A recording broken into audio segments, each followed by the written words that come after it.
سلام تعنا هبلنا زخبركم متخاتلتي تلفزيون تግራይ الساعة زحزنايم على توزينات حزنا قريبنا لنا زينات الساعة بمراح أنا دخلت فله بملكة قنقوا سلمنا حبرناكم لنا سنة تانحيت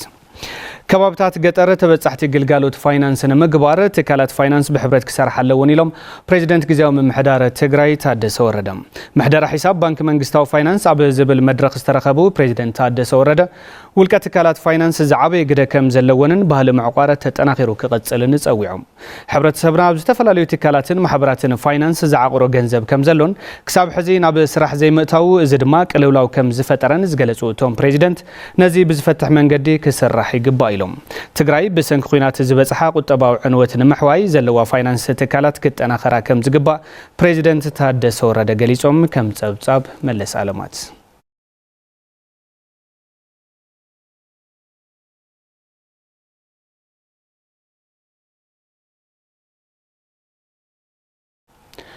ጊዜው መምሕዳር ትግራይ ንኹሉ ትግራዋይ ማእኸል ዝገበረ ካይዳ በመኽታል ሓላፍነቱ በአግባቡ ንኽፍጽም አመራርሓ ዞባ ደቡብ በትግራይ ጸዊዖም አመራርሓ ዞባ ደቡብ ትግራይ ነዚ ጻውዒት ዘቕረቡ ምስ ፕሬዝደንት ጊዜው መምሕዳር ትግራይ ንዘካይድዎ ዘተ መሰረት በመግባር አብ ዘውጽዎ መግለጽ እዩ ተኸታቲልና ንመለስ ትግራይና ሕዚ ገጢምዋ ዘሎ ሓደጋ ኣዝዩ ዘሰክፍ ተሓጋጊዝኻ ናይ ኩሉ ዓቕሚ ተጠቒምኻ ካብ ምፍታሕ ወጻኢ ሓደ ንትኻሊ ብምጥፋእ ክንድሕን ከም ዘይንኽእል በዚ ሒዝናዮ ዘለና መንገዲ ጥፍኣት ነዊሕ ክንጸንሕ ከም ዘይንኽእልን ብቁልጡፍ ክንፈትሖ ከም ዝግባእን ብድምር ፖለቲካዊ ጸገም ዝፈጠሮ ብምዃኑ ኣብ መፍትሒኡ እውን ጌጋታት ከይፍጸሙ ጥንቃቐ ዝተመልኦም ፖለቲካዊ መፍትሒ ዝጠልብ ምዃኑ እውን ተረዳዲና ኢና ክልተ እቲ ተጣይሹ ዘሎ ካቢነ ጊዜያዊ ምሕዳር ትግራይ ኣሳታፋይነቱ ሓቋፍነቱን ብብዙሓት ኣካላት ሕቶታት ይለዓለሉ ከም ዘሎን ብኸይድ እናተመዓራረየ ከም ዝኸይድን ብፍላይ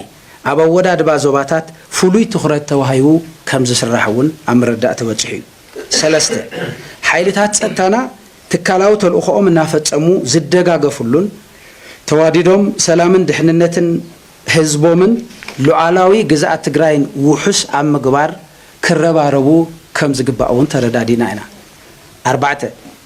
ካብ መንግስቲ ወጻኢ ዝግበሩ ግዳማዊ ርክባት ፈጺሙ ተቐባልነት ዘይብሎምን ናይ ሃገር ሉዓላውነትን ረብሓ ህዝብን ኣብ ሓደጋ ዘውድቕ ብምዃኑ ድማ ጥብቂ ክትትል ክግበር ከም ዝግባእውን ኣብ ምርዳእ ተበፂሑ እዩ ሓሙሽተ ኣብ ልዕሊ ነበር ፕሬዚደንት ጊዜያዊ ምሕዳር ትግራይ ኣይተ ጌታቸው ረዳ ተፈጺሞም ዝበሃሉ ናይ ድሕንነት ሓደጋታትን ፈጸምትን መጻረይ ኮሚቴ ተጣይሹ ይስራሕ ከም ዘሎን ውጽኢቱ ኣብ ቀጻሊ ንህዝቢ ግልጽ ከም ዝኸውንን እውን ተረዳዲና ኢና ሽዱሽተ ከባቢያዊ ምሕደራ ብስጡም ዲሲፕሊን ምፍጻም ለተገጢሙና ዘሎ ጸገም ከም ሓደ ዓብይ መፍትሕን ዲሞክራሲያዊነትን ምዃኑ እውን ምርድዳ ዝተበጽሐሎም ጉዳያት እዮም ልዕሊ ኩሉ ድማ ካቢነ ጊዜያዊ ምሕዳር ትግራይ ልኡኽ ናይ ዝኾነ ጉጅለ እንተይኮነስ ማእኸል ናይ ተጋሩ ክኸውን ከም ዝግባእ ግልጽ እዩ ትግራይ ናይ ኩልና ዓቕሚ ትጠልብ ሓበራዊ ገዛና እያ ጊዜያዊ ምሕዳር ትግራይ መማእኸሊ ኩሎም ተጋሩ ኮይኑ ተልእኾታቱ ከፈጽም ንቐጻሊ ተስፋ ትግራይ መሰጋገሪ ኮይኑ ክወፅእን ነዚ ዘፈጽም ትካላዊ ቁመና ክውንን ኣብ ዝግበር ርብርብ ከም ቀደምና ካባና ትጽቢት ዝግበር ኩሉ ከም እንፍጽም እናረጋገጽና ነቲ ዝጀመርናዮ ናይ ሰላም ልምዓትን ስራሕትና ዝዕንቀፍ ናይ ምልክ ተግባር ግን ኣትሪርና ከም እንቃወምን ከም እንቃለስን እናፍለጥና ኩሉ ፈታዊ ሰላም ሓይሊ ሚድያታት ዲያስፖራ ዲፕሎማትን ምሁራንን ድማ ደገፍኩም ኣጠናኺርኩም ክትቅጽሉ ንጽውዕ ኣብ መቐለ ኢንዱስትሪ ፓርክ ዝተዋፈሩ ሰብ ሃብቲ ካብቲ ፓርክ ወጽኦም ዝብል በጋዜጣ ሪፖርተር ዝወጽ ሓበሬታ ካብ ሓቂ ዝረሓቀ ኢሉ ኮሚሽን ኢንቨስትመንት ትግራይ እቶም ሰብ ሃብቲ ስርሖም ክጅምሩ ድሌት ከም ዘለዎም ዝገለጸ እቲ ኮሚሽን ዘልዓልዎም ሕቶታት ፍታሕ ክግበረሎም እውን ጸዊዑ ንዝርዝሩ ሃፍታይ ባህረ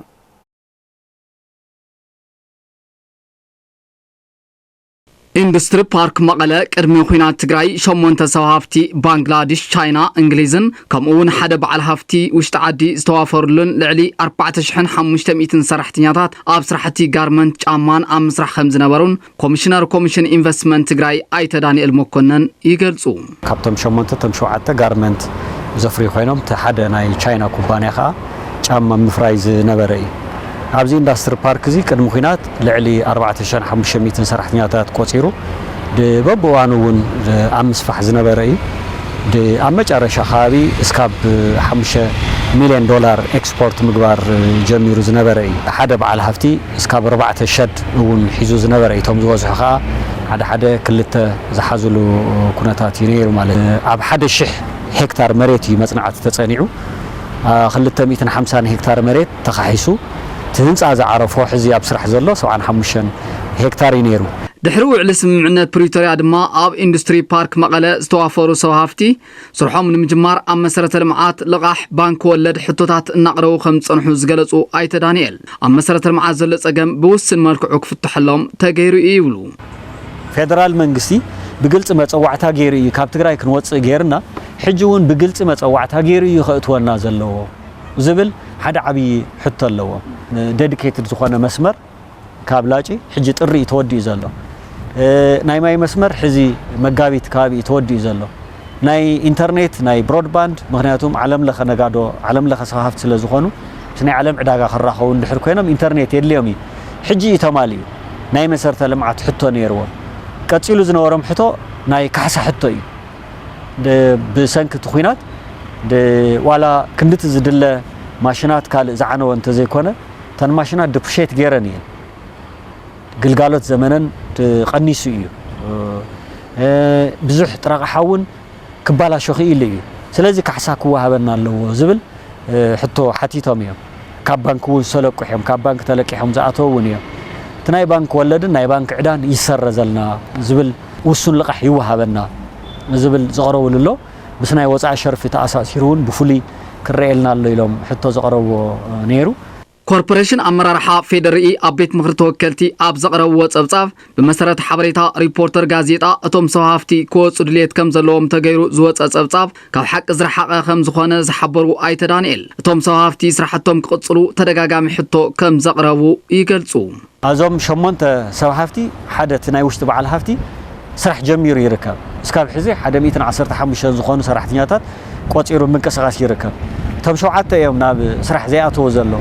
ካብዞም 7 ከም ትካል እንፈልጦ ክልተ ሕቶ ቀሪቦም ኣለ ኢንትርን ዩኬ ዝበሃል ትውልደ ሱዳናዊ ኮይኑ ናይ እንግሊዛዊ በዓል ሃፍቲ ቅድሚ 2 ወርሒ እዩ ዝሕቶ ዘይ ኣቕሪብዎ ንምንታይ እዩ ሕዚ ከም ኢሉ ክቐርብ ክኢሉ ዝብል ሕቶ ይልዕለልካ KPR ዝበሃል እውን ናብ ካልእ ሰብ ንኸመሓላለፍ እዩ ሕቶ ቀሪቡ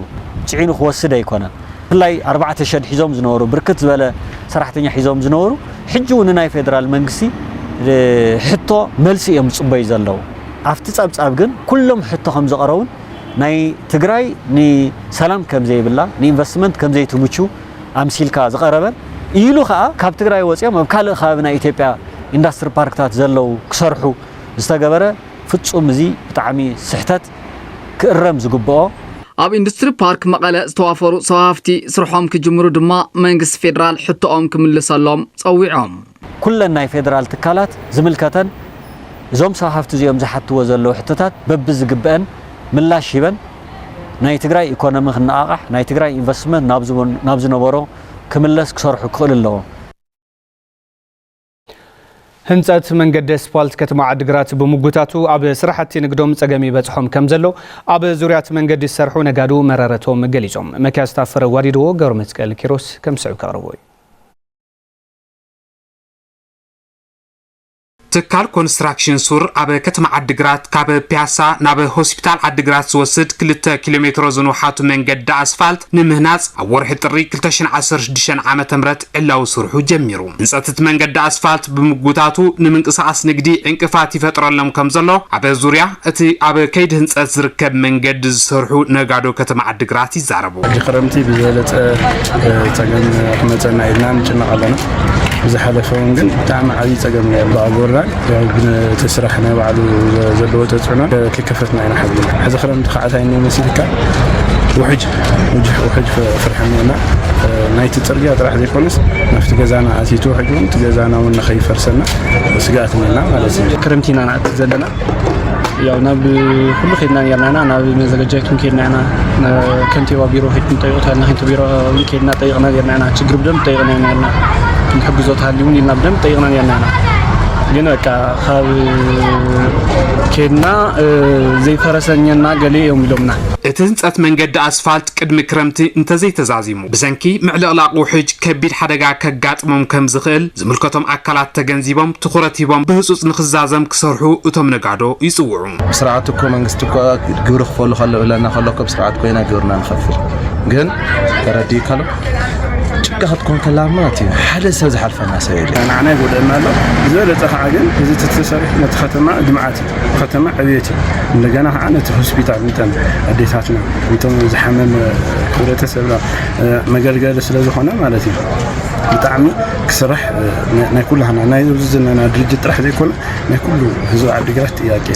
اتمن قد اسفالت هنصتو كاب مغوتات حليفو نمنتاي تطويلو لنا زحاتتنا يوم عبيت مازاجا كتما عبدقرات اتحاباري كيد سراح هنصت مسارة لمعات ايتا يرقالم حدش كان بيت مازاجا نو كونستراكشن سور كساب حزي نزسرحم سراحتي قبو كفليت فاسيمو يو كوكوارص دما اي نبرون بحال يوم السور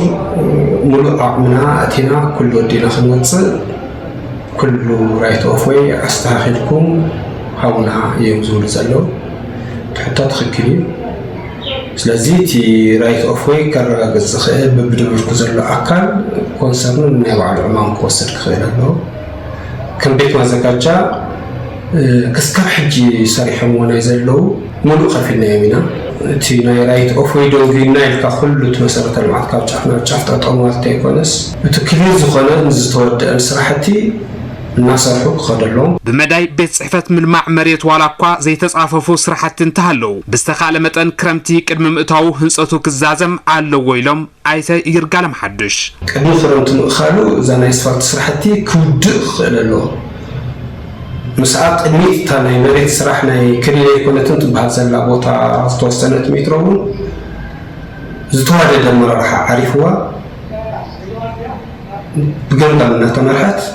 كتودخ كللو نتلو صقم ملكيتهم بسلكي مبري كونا زحتتنا يوم عبيتكال كونستراكشن سور اكاد سراح هنصت منقد اسفالت عدقرات انجينير قبروهاد تسفاي تكالم بوعلو مسارات كسرح ولا كوان تصنحم اتم محدار وسن كخبرالهم بزي مقالو نقزيو سراح تطو كم زبلو يقلصو كبير زبال تشالنجز قاطمنا ناي وسن مخبار ويكا اسفالت سرح له بوتاتات غزاوت يخونو كالوت زلو ناي مسارات لمعاتات نصا خوينو نتي كونتراكتور وي دما نسو كونستراكشن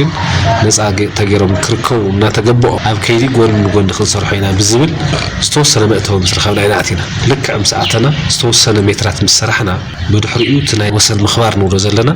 ከይተፈትሐ ነዊሕ ግዜ ተጠወቢልን ምዝምልከቶም ኣካላት እና ተዘራረብናውን ዝተወሰኑ ክያኖታት ክንከይድ ሞክርና ኢና ኣብዚ ሕዚ እዋን ኮይና ግን ሙሉእ ብሙሉእ ናብ ዘይን ሰርሐሉ ደረጃ ኢና በጽሕና ምሕዳር ከተማ ዓድግራት ነቲ ኣጋጢምዎ ዘሎ ጸገም ወሰን ምኽባር ንነበርቲ ብምስታፍ እንተፈትሕዎም ትካሎም ነቲ መንገድ ንምህናጽ ድሉ ምዃኑ ኢንጂነር ገብረዋህድ ኣብሪሆም ከምሱር ማይ ዘዕቁር ነገር ከይህሉ ገደላት ከይህሉ ሽንጥሮታት ከይህሉ ምስተኻለ መጠን ክነስተኻኽሎ ኢና ሞኪርና ሕዝቡ ዝተረፈተሃልዩ ማሽን ስለዘለውና ክነስተኻኽሎ ኢና ካብ ጭቃን ካብቲ ዝግብኦ ግሬድ ወይ ከዓ ሌቨል ግን ክነብፅሕ እንተኮይና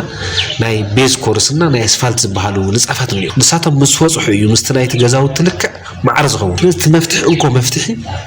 ኣብ ኣስፋልት ደረጃ ክበጽሕ ኣለዎ ተዛሓዘና ነገር ዓብይ ኮይኑ ይኮነ ብምሕዳር ህዝቢ ሳቲፉ ተራባሪቡ ክፈትሖ እዩ ዝግብኦ ሕዚ ኢትዮ ቴሌኮም ምስ ኤጀንሲ መራኸቢ ሓፋሽ ትግራይ ብምትሕባር ኣብ ዙርያ ዲጂታል ትራንስፎርሜሽን ዘተኣታቶም ሓደሽቲ ሰራርሓትን መልኪቱ ንሰብ ሞያን መራርሓን ትትካል ስልጠና ሂቡ ኣብ ኢትዮ ቴሌኮም ጨንፈር ሰሜን ካይድ ስራሕ ዓማዊል ትካል ኣይተ ምስጋና ገብረስላሴ ከም ዝገለጽዎ ግልጋሎታት ብጽሬትን ብፍጥነትን በተገልገልቲን ምሻጥን ኣታዊ ንምዕባይን ሰራርሓን መሳርሕታትን ትትካል ናብ ዲጂታል ምስግጋር ኣገዳሲ ኢሎም ብመሰረት እዚ ድማ ትትካል ዲጂታል ትራንስፎርሜሽን ምርጋጽ ቀዳምነት ሂቡ ይሰርሕሎ ዝበሉ ኮይኖም ኣብ ምርጋጽ ዲጂታል ትራንስፎርሜሽን ኤጀንሲ መራኸቢ ሓፋሽ ምስትካሎም ሓቢሩ ከም ዝሰርሑ ገሊጾም استواب سلطنا إتيو تيليكوم حزو مزي زلو مارازتات مفتحتاتن أسرارحان كم تكال زتغمونا مريتنا نابربحا كنوعلوم زحجزو يزبالو دوما مكتلن وانا دايركترن حلافي ميديان تكنولوجين ايجنسي مراقب حفاش تግራይ ايت غزايا مارايوم دايركتوريت اي سي تي ايجنسي مراقب حفاش تግራይ ايت معوز عالمو زمناو أسرارحان مسارحتاتن بمونان زحشه ግልጋሎት ናብ ሕብረተሰብ ንምፍናው ኢትዮ ቴሌኮም حزو مزي زلو ግልጋሎት ዝናአዱ በመዃኑ ኤጀንሲ መራኸብ ሓፋሽ ትግራይ ናብ ረብሓ ከም ዘውዕሎ መብሪሆም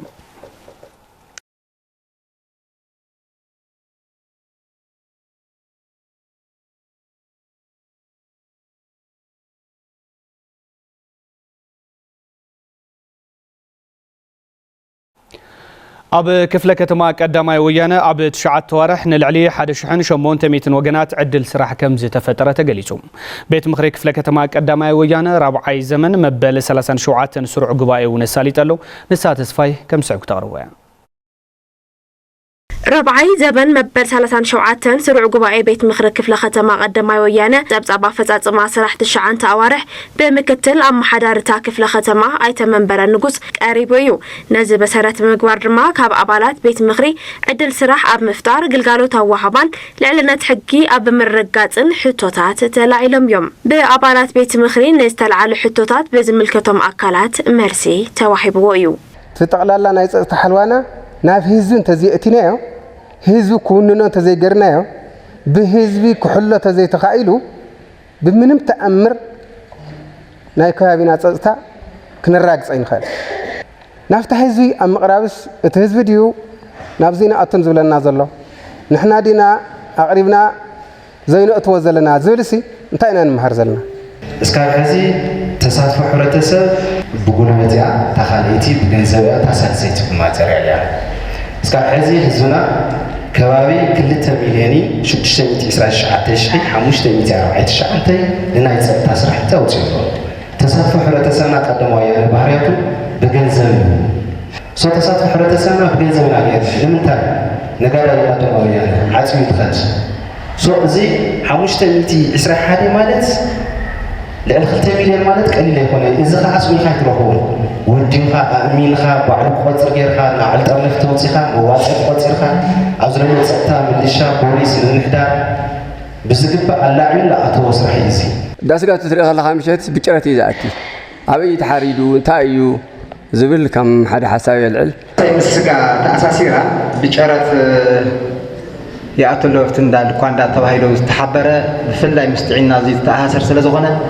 زين بيت مخرون مصباي يدلن نفط بيت صحفات كيركا بقولو طف ريبورت مبارك داسي مالتي احنا اسكان حيزه كنت عند حواري هنا ግን ድማ ዝኾነ ዓይነት ክስተታት ተሃልዩ ንግምግሚና ንሪና ከም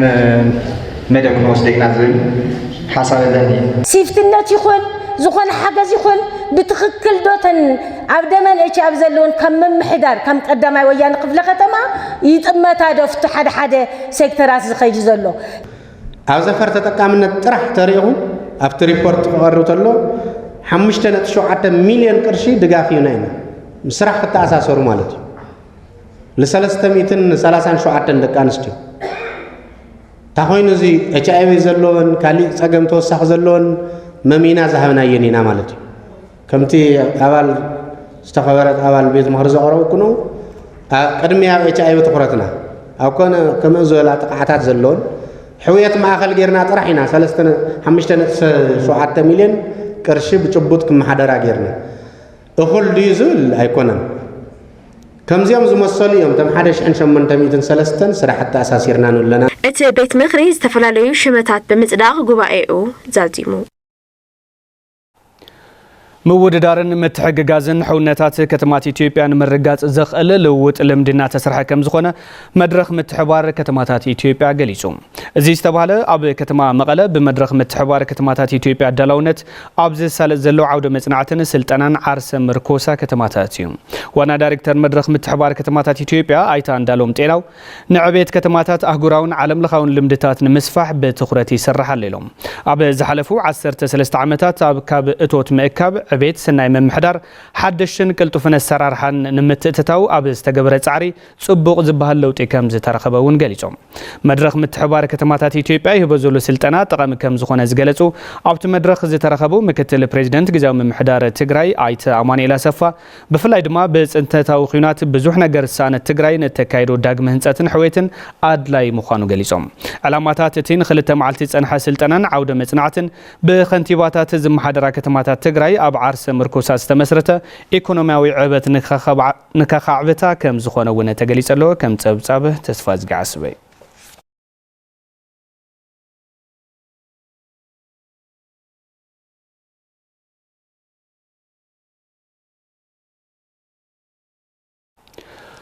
ኣብ ትግራይ ኣብ ውሽጢ 10 ዓመት ምስ መድረግቲ ኣካላት ብምውዳድ 500,000 ሄክታር መሬት ስራሕቲ ምሕዋይ ሃፍቲ ተፈጥሮ ከም ዝሳለጥ ወርልድ ቪዥን ኢትዮጵያ ኣፍሊጦም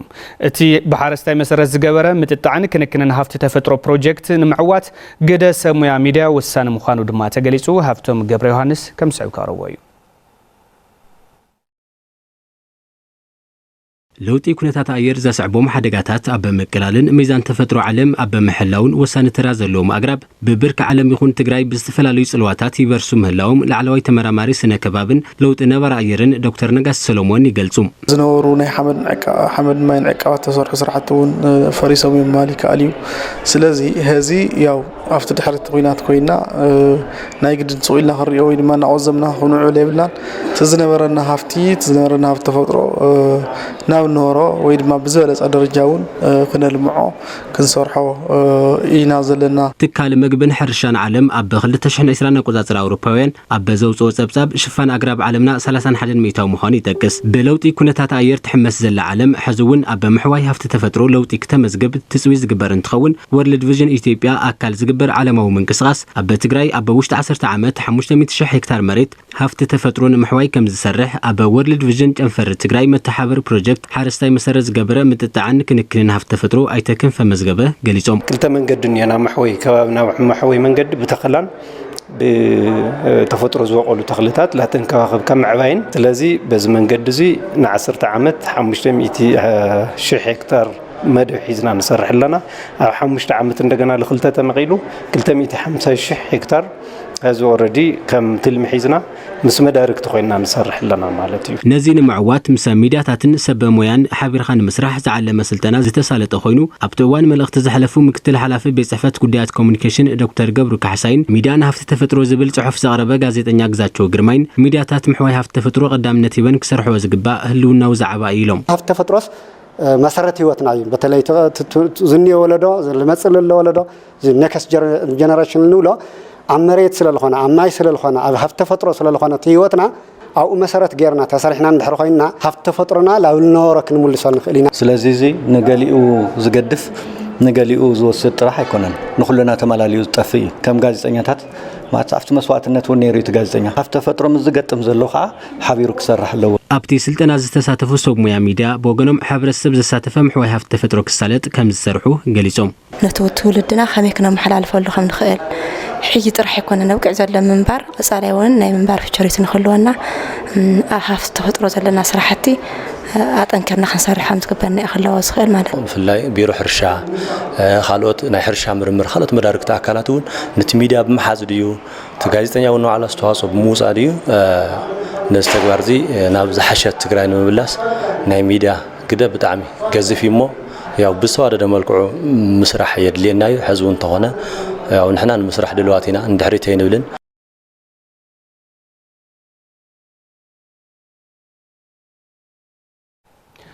ትካል ገባር ሰናይ አይስ ካብ መረበቶም ምዕራብ ትግራይ ተመዛቢሎም ኣብ ከተማ መቐለ ክፍለ ከተማ ቀዳማይ ወያነ ዝርከቡ 76 ተመዛበልቲ ተማሃሮ ናይ ዓመት ሙሉእ ናውቲ ትምህርቲ ሓገዝ ከም ዘበርከተ ፍሊጦም ነተመዛበልቲ ዞባ ምዕራብ ትግራይ ኣብ ዝተፈላለዩ እዋናት በርከት ዝበሉ ሓገዛት እናገበረ ከም ዝመፀ ዘዘኻኸሩ ዋና ፈጻሚ ስራሕቲ ትካል ኣይተ ብስራት መስፍን እቲ ትካል ሕዚ እውን ኣብ ዘመነ ትምህርቲ 2017 ዘገልግሎምን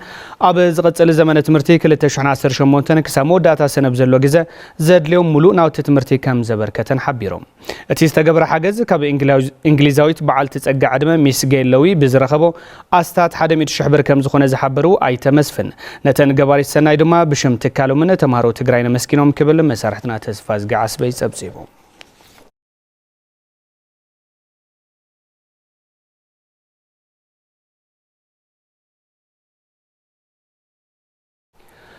ሕብረተሰብ ዘለዎ ፀገም መንበሪ ንምቅላል ይሰርሕ ከም ዘሎ ሪል ስቴት ወሓሰ ፍሊጡ እቲ ትካል ምስተፈላለዩ ክፋላት ሕብረተሰብ ነበርቲ ከተማ ሽረ እንዳስላሴ እውን ዘትየሎ ነፀብጻብ መለስ አባዲ ጎይቶም ንጉስ ሪል ስቴት ወሓስ ሓበራዊ ዓቅምና ንሓበራዊ ረብሓና ብዝብል መራሕ ሓሳብ ምስ ነበርቲ ከተማ ሽረ እንዳስላሴ ሚይጥ አሳሊጡ ተሳተፍቲ እቲ መድረኽ ኣብ ዝሃብዎ ርእይቶም ሪል ስቴት ወሓስ ንሕብረተሰብ መማረፂ ዝኾኑ መንበሪ ኣባይቲ ምህናፅ ምጅማር ብምንዓድ ኣብ ፍትሓውነቱን ፅሬቱን ትኩረት እንተዝግበረሉ ባህልቲ እዮም እቲ ናይ ገዛ ክራይ ፀገማት ኣብ ሙሉእ ትግራይ ዘንገፍገፎ ህዝቢ እዩ ዘለና እዚ ሓሲብኩም ምስራሕኩም ብጣዕሚ እየ ዘለኹ ገዛ ሲኢሉ ፎዱ ከርተት ማሕበረሰብ ዝወስደሉ ሰዓት እዩ ኣብዚ ንፅጉማት ደቂ ኣንስትዮ ብጣዕሚ ማሕበራዊ ሶሻል ሪስፖንሲቢሊቲኩም እንታይ እዩ ነይርኩም መንእሰይ ካሊእ ናይ መንበሪ ሕፃን ዘለዎ ንኽጥቀም እውን ዓብዪ ኣስተዋፅኦ ኣለዎ ኣብዚ እውን ትኩረት ትገብርሉ ማለት እዩ እዚ መንግስቲ ዘይቀረቦ ጉዳይ ቅድሚ ሕጂ ኮንዶሚንየም ሰብዓ ካሬ እናተባህለ ነበረ እሞ ድማ ውሕደት መነባብሮ ዘሎ ብገዛ ክራይ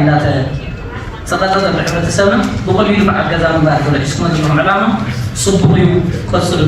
እቲ መንእሰይ ሰሪሑ ኣብ ዓዲ ክልወጥ ዝኽእል ምዃኑ ዘርኢ ዝተፈላለዩ ፕሮጀክትታት እንተተቐሪፆም ንህዝቢ ትግራይ ኮይኑ ንካሊእ እውን ክኸውን ዝኽእል ሓንጎል ከም ዘለዎ ትግራይ ዘርኢ እዚ ስራሕ ስለዝኾነ ስራሕኩም ብጣዕሚ ደስ ይብኒ ኣካቢ ቦርድ ሪል ስቴት ወሓስ ኣይተተወልደ መብራህቱ ትካሎም ብዝተፈላለዩ ኣማራፅታት መንበሪ ኣባይቲ እናሃነፀ ከም ዘሎ ብምግላፅ ሕብረተሰብ ምስ ትካሎም ኮይኑ ንክሰርሕን ተረባሒ ክኸውነን ይግባእ ይብሉ ነበርቲ ከተማ ኣክሲዮን ብምግዛእ ናይቲ ትካል ሰዋና ንክኾኑ ገዛ ብምግዛእ ናይ ፀገም መፍትሒ ክኸውን ትካልና ክመርፅዎ ከምኡ ነፍቲ ንገብሮ ዘለና ልምዓት ዘለዎ ሒዞም ኣብቲ ከይዲ ህንፀት ተሳተፍቲ ዝኾኑሉና ናይ ኩልና ዓቕሚ ተጠቒምና ሓበራዊ ረብሓ ነውሕሰሉ ዕድል ሒዙ ዝመፀ ትካል ስለ ዝኾነ እዚ ሓበሬታ እዚ ንምልዋጥና ኣብ ትግበርኡ ድማ ናይ ሓባር ኢልና ናይ ሓባር ውሳነታት ክንውስን ብሓባር ክነእንፍት ምስ ዓማዊልና ኣባላትና ከምኡውን ነበርቲ ከተማ ብሓፈሻ ዝተፈላለዩ ናይ ቤት ዕዮታት ተወከልቲ እውን ዝነበሩ እዩ ምክትል ከንቲባ ከተማ ሽረ እንዳስላሴ ተፈሪ ሃይለ መለኮት እቲ ትካል ኣብታ ከተማ ንዘሎ ጠለብ መንበሪ ኣባይቲ ንምምላስ ናይ ባዕሉ ብፅሒት ይፍፅም ከም ዘሎን ስራሕቱ ንክዕወት ከም ምምሕዳር ዘድሊ ደገፍ ከም ዝገብሩ ይገልጹ ዝተፈላለዩ ትካላት ብፍላይ ኣብዚ ናይ መንበሪ ናይ ሪል ስቴት ዋንነት ስራሕቲ ንምስራሕ ዝተፈላለዩ ሕቶታት የቕርቡ እዮም ዓበይቲ ትካላት እውን ዝተፈላለዩ ሕቶታት የቕርብሎ እዮም ማለት እዩ ካብዚኣቶም ሓደ ወሓስ ሪል ስቴት እዩ ምስ ናይ መሬት ምድላው ሰፊሕ ፀገማት ስለ ዘለዎ እዚ ከተማ ምድንጓያ ስለ ዘለዎ ስለዚ ሊዝ ተጫሪቶም ያው ነቲ ዓሚሎም ብዝኣተውዎ ቃል መሰረት ያው ገዛ ክረክቡ ኣብ ምስራሕ እዮም ዝርከቡ እዚ ዓብዪ ምንቅስቃስ እዚ ድማ ካብ ከተማ ምሕዳር ብቐፃልነት እናደገፍናዮ ንኸይድ ምዃንና በዚ መንገዲ ማለት በዚ ኣጋጣሚ ዝክገልፅ ይደሊ ፕሬዚደንት ቻይና ሺ ጂንፒንግ ሃገራት ዓለም ንግዳዊ ኩናት ንምግጣም ብሓባር ደው ክብላ ፀዊዖም ወከልቲ ልዕሊ 30 ሃገራት ላቲን ኣሜሪካን ካሪብያንን ዝሳተፋሉ ራብዓይ ሚኒስትራዊ ኣኼባ ፎረም ቻይና ሰለክ ኣብ ዘስምዕዎ መደረ እቶም ፕሬዚደንት ሓድነት ክህሉ ፀዊዖም ፕሬዚደንት ሺ ጂንፒንግ ኣብ ኩናት ታሪፍ ዝዕወት ሰብ የለን ድማ ኢሎም ሃገራት ንሰላምን ምርግጋእን ዓለም ብሓባር ደው ክብላ እውን እቶም ፕሬዚደንት ፀዊዖም ዓለም ኣብ ዝተሓላለኹ ፀገማትን ኣብ ቅልጡፍ ለውጢ ዝጠልብ ዘመን ከም ዘላ እውን እቶም ፕሬዚደንት ተመላኺቶም ክብል መሰረትና ተስፋይ ታደሰ ጸብጺቡ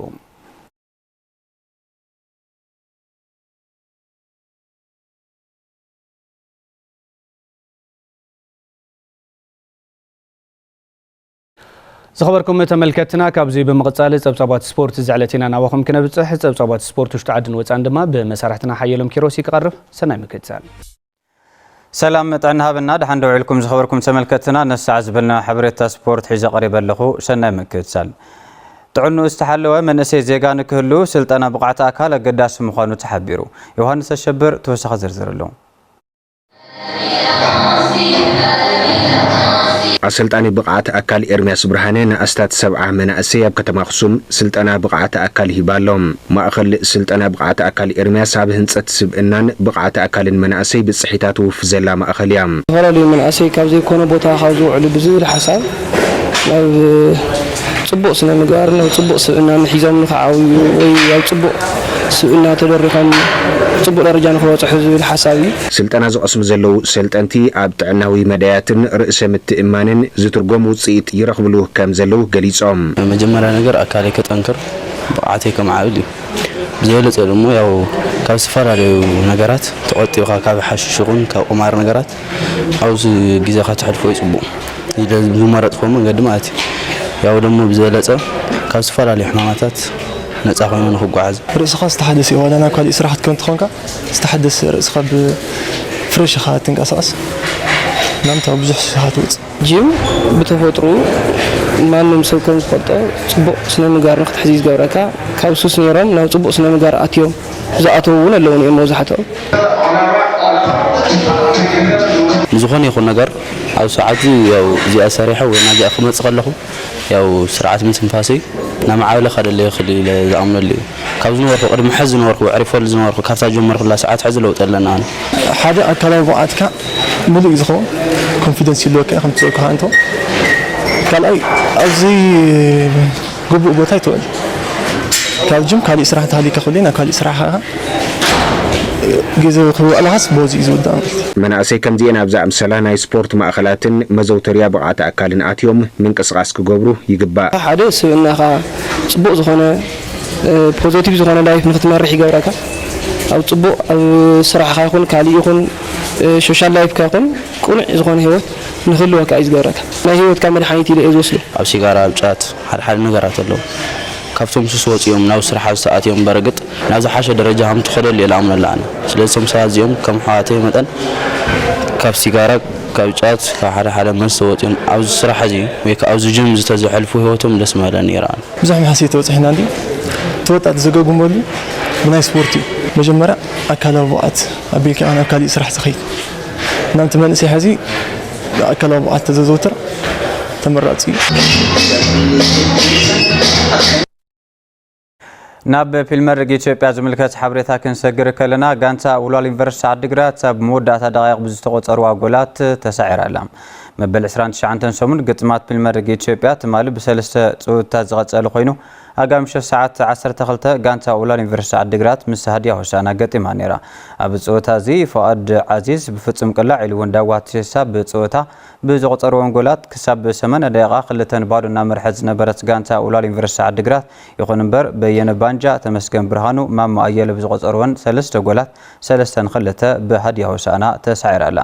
ጋንታ ውልዋሎ ዩኒቨርሲቲ ዓዲግራት ኣብዚ ዓመት መበል 16 ስዕረት ተኣናጊዳ ዘላ ብ13 ነጥቢ ድማ ኣብ መወዳእታ ደረጃ ትርከብ ዓወት ዘመዝገበት ሃድያ ሆሳዕና ድማ ናብ ራብዓይ ደረጃ ሓፊላ ኣላ ኣብ ካልእ ገጥም መቐለ 70 እንደርታ ምስ ድሬዳዋ ዝነበረ ፀወታ ብናይ ሓባር ውፅኢት 1-1 ተፈላለየን ያሬድ ብርሃኑ ጎል ቆፂሩ ንጋንታ መቐለ 70 እንደርታ መሪሕ ዋላ እኳ ተገብራ ብመንገዲ ፍጹም ቅላዕ ግና ሃቢብ ከማል ብዝቆፀራ ጎል ጋንታ ድሬዳዋ ማዕረ ክትኸውን ክኢልዋ እዩ ንሓድሽ ሰልጣን ጋንታ መቐለ 70 እንደርታ ፀጋይ ክዳነ ማርያም ድማ እቲ ናይ ትማሊ ፀወታ ፈላሚት ፀወቱ እያ ነይራ እቲ ናይ ትማሊ ማዕረ እውን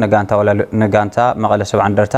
ታሽዓይ ማዕረ ዝወፀትሉ ፀወታ ኮይኑ ሓሊፉሎ ሎማዓንቲ ድማ ሰዓት 12 ካልእቲ ትግራዊት ጋንታ ስሑል ሽረ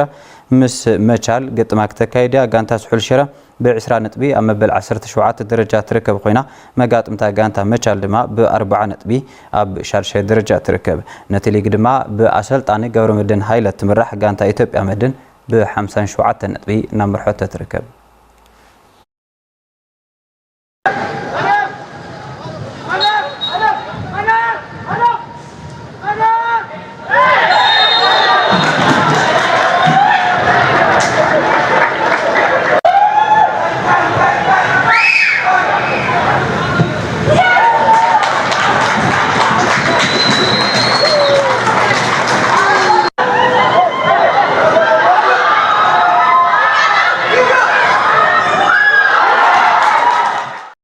زي خبركم تملكتنا كاب تلفزيون تجري نسعى زبلنا حبريتا سبورت زياتهم نيرهم نمكتالكم مسكينة نبأ تخلكم مسؤول خبركم تملكتنا نسعى زحزنا معلتها وزيناتها تبزي زازين ما سلت مكتالكم كبرت عبلنا ببزلهم بروح معلتين